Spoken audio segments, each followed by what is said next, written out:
Yon, magandang umaga mga idolo. Ito, panibagong araw, panibagong buhay. Ito na nga, update tayo sa ating pinaparenovate na bahay ng baboy.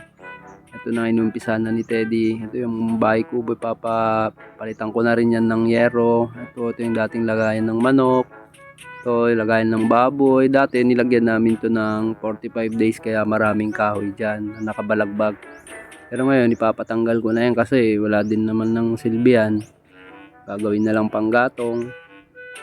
Tsaka kung ano man, kung gusto nilang kunin, hindi kunin nila, gawin nilang panggatong. Hindi ko na rin naman kailangan yan.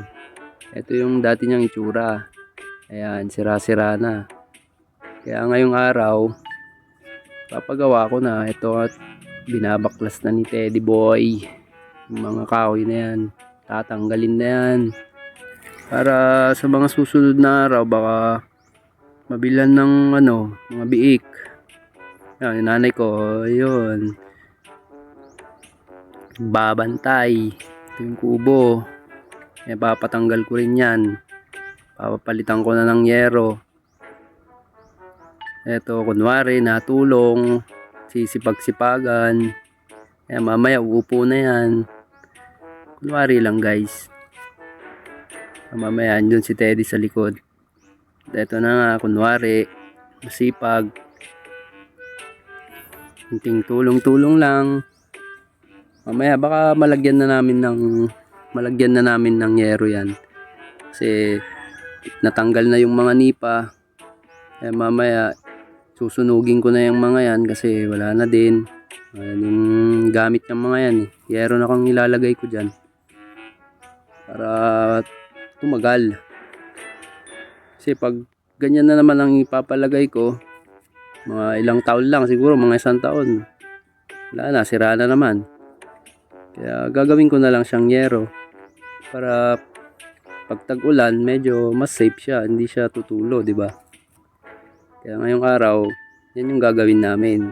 At tinatabi ko yung mga pinagtanggalan para mamayang hapon susunugin ko na lang. Diba? Ang sipag-sipag. Kunwari lang yan, boy. Kaya update ko ulit kayo sa mga susunod na araw katapos niyan.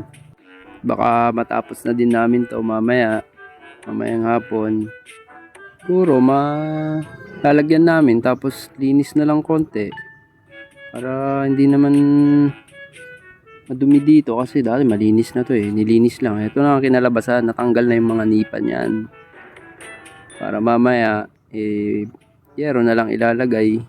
Tapos ito na yung kinalabasan ng babuyan kanina. Di ba maraming kahoy yung kanina. Natanggal na namin. Ayan, mamaya kukuhanin na nila yung mga kahoy na yan panggatong. Kasi wala na din talaga yan medyo tagilid na din, hindi na pwedeng gamitin. Kaya yun, update ko ulit kayo sa mga susunod na araw. Ayun muna guys, see you next live. I love you all.